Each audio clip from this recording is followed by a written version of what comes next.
स्थानिक या ठिकाणी एमटीएलचा देखील जवळजवळ 3000 लोकांना त्रास आहे. नेमकं त्रास काय आहे, त्याचं सोल्युशन तुम्ही आज एमटीएल मध्ये आहात. इकडचे सिनियर मॅनेजर काय म्हणणं आहे? जवळजवळ 1000 लोकांना असा त्रास आहे की एमटीएलचं जे लाईन आहे ते पुरेपूर बंद आहेत. 2000च्या पेक्षा अधिक लोकांना त्रास असा आहे की लाईन फ्लक्च्युएट होती, बंद चालू होतं. म्हणजे आपण बोलतोय, समोरच्याला आवाज येत नाहीये, समोरचा बोलतोय, आपल्याला आवाज येत नाहीये. मी ह्यांच्याशी काल फोनवरती बोललो. पहिलं तर त्यांनी त्यांची ओळख दाखवायला पण त्यांनी नकार दिला.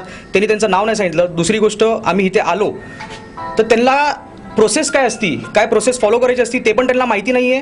दुसरी गोष्ट, त्यांना आम्ही सांगितलं की बाबा एवढे एरिया येतात तुमच्या अंडर, त्यांना ते पण नाही माहिती की एवढे एरिया येतात त्यांच्या अंडर. त्यांना त्यांचं काम करायची पद्धत, म्हणजे काम कसं असतं, प्रोसेस कशी असती, एक्सचेंजमध्ये काय असतं, कसे मॉडम असतात, त्यांना काही माहिती नाही आहे. त्यांना कुठल्या गोष्टीची माहिती नाही आहे. ते त्यांच्या ज्युनियरला विचारतात की बाबा असं आहे तसं आहे. ज्युनियर त्यांचे उत्तर देत आहेत.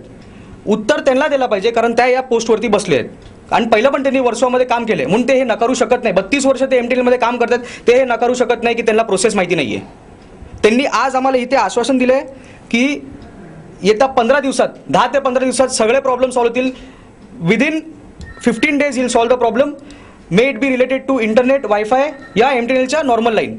तर ते 10 ते 15 दिवसात त्यांनी आश्वासन दिले. आता 10 ते 15 दिवसात त्यांनी आश्वासन दिले. अजून एक असं आश्वासन दिलं त्यांनी की जे सर्व्हिस प्रोव्हाइड नाही होणार, ते सर्व्हिस प्रोव्हायडर जे सर्व्हिस प्रोव्हाइड नाही होणार, तर त्यांचं जे एक रेंटल असतं मंथली, ते रेंटल ते नागरिकांकडनं घेणार नाही, ते बिलामध्ये येणार नाही आणि ते सूट देणार त्याची. मला हे सांगा, जर हे 15 दिवसाचं प्रोसिजर आहे आमच्याकडे, 15 दिवसानंतर मनसे भूमिका काय असणार? मनसे भूमिका एवढीच असणार. आता फक्त आम्ही निवेदन द्यायला आलोय. 15 दिवसात ह्यांनी नाही केलं तर तीव्र आंदोलन करू आम्ही आणि यांच्या वरिष्ठांकडे जाऊया आणि यांच्यावर सेक्शन्स पण लागू होतात. IPCचे 166, 166A आणि article 21 constitution of India, right to liberty, right to freedom, हे त्यांनी आमचे नागरिकांकडनं आमचे हक्क छिनून घेतले. त्यांनी just because is a service provider, आम्ही पैसे भरतो, त्यांना हक्क आहे, नागरिकांना हक्क आहे त्यांना विचारायला, तर ते आम्हाला सर्व्हिस प्रॉपर प्रोव्हाइड करत नाहीये. एक मिनिट करो जगदीश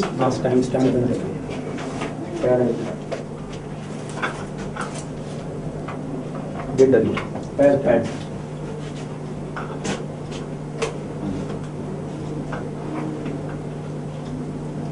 Hello. एक ही बार हो रहा है. धन्यवाद. दोपहर को मिल जाएगा. अभी मैं आ रहा हूँ. आएगा उसी तरह 12 रोटी टाइपिंग करें.